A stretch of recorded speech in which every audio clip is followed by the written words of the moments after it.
So I now basically want to implement for requests what we already did for coaches. When we contact a coach, this data should not just be added locally to our Vuex store, but instead a request should be sent to Firebase. And I then also want to load data from there, of course. So let's start with contacting a coach. When we do that, I no longer want to generate a dummy ID. Instead, Firebase indeed will generate an ID for me, so I will then use that later. But this is the raw data which I want to send to Firebase. The ID of the coach to whom the request is sent, the user email, and the message. So again, we can use fetch here, the fetch method, to send a HTTP request. And it will again be this Firebase URL here, or at least again, that will be a part of the final URL.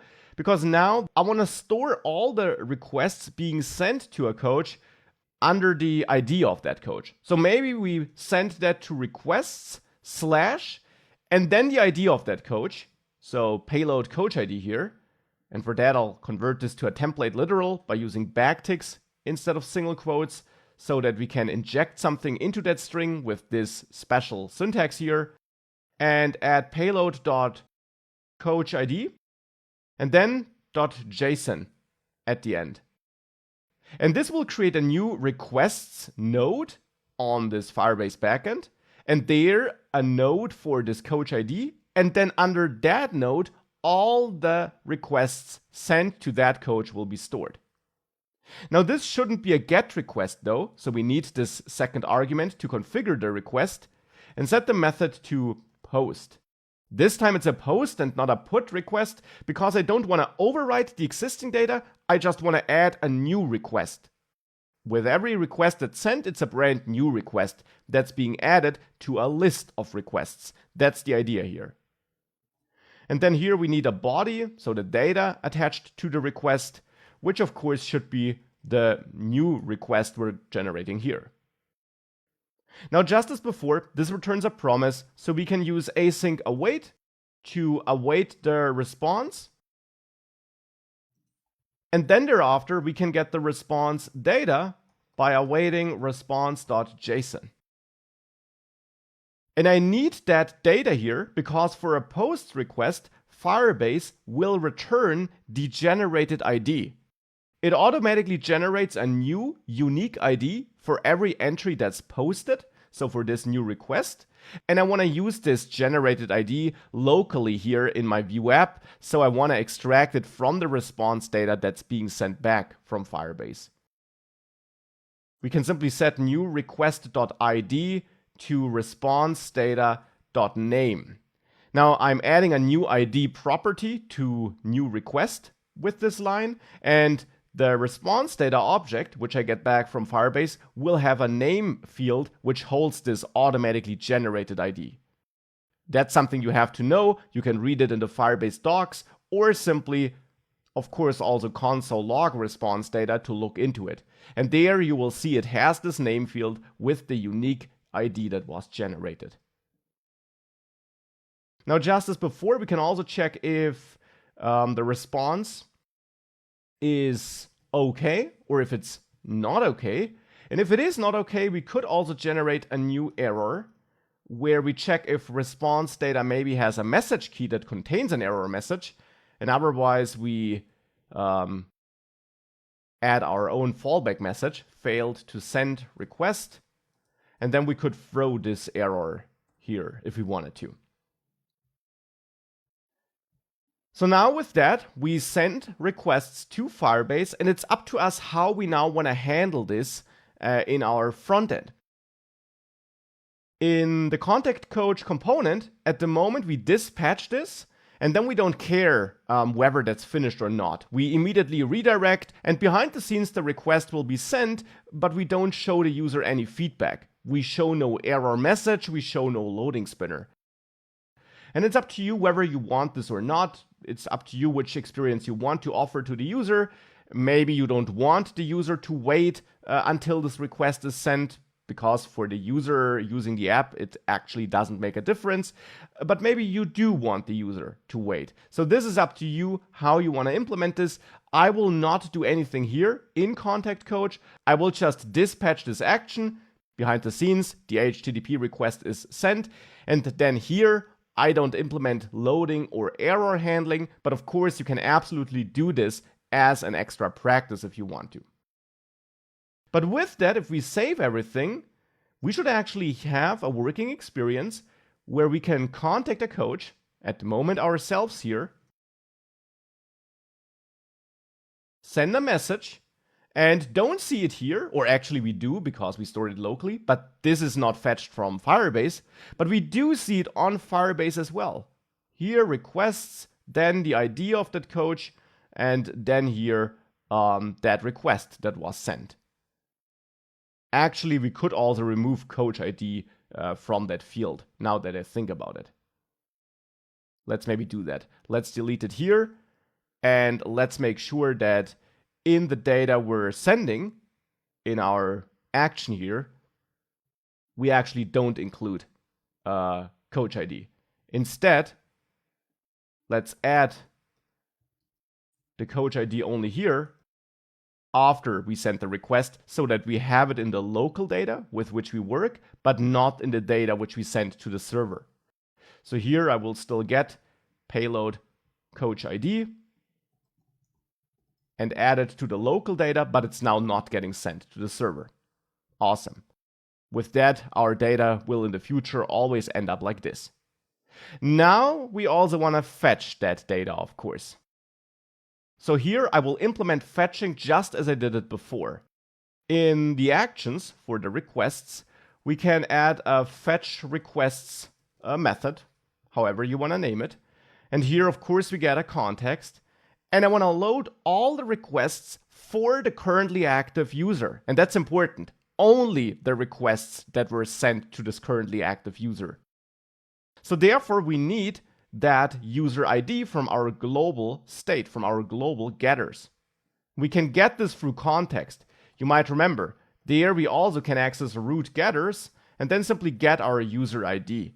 So that's the ID of the coach for whom we want to fetch all the requests. And with that ID, fetching will be easy. In the end, I will just copy this line of code here and execute it here as well, but the coach ID will now be coach ID, which we get from our getters. And this will now send a GET request and fetch all the requests that can be found for that coach ID on Firebase. Again, we can use async await to handle that promise in a, pleasant way. Get our response here and get our response data by awaiting response JSON. Check if response is not okay. In which case, we can create an error just as before. So here, create an error and maybe say failed to fetch requests. Throw that error. And otherwise, if we make it past this check, we know we got a successful response. We can now use the response data, and the response data will now hold everything below that coach ID in the requests node. So here, we'll actually have an object full of these IDs as property names, and below these IDs we'll find nested objects with the concrete request data. So again, we need to transform this so that we can work with that data locally. Because locally, requests should have a user email, a message, but then also an ID and a coach ID field. So we need to transform the data we're getting so that it looks like this. For this, I'll again add a helper constant requests, and then again loop through all the keys in response data. Create a request helper object here, and then add an ID, which is my key. That's the unique ID for that given request. Add a coach ID, which is the coach ID we get up there from the root getters.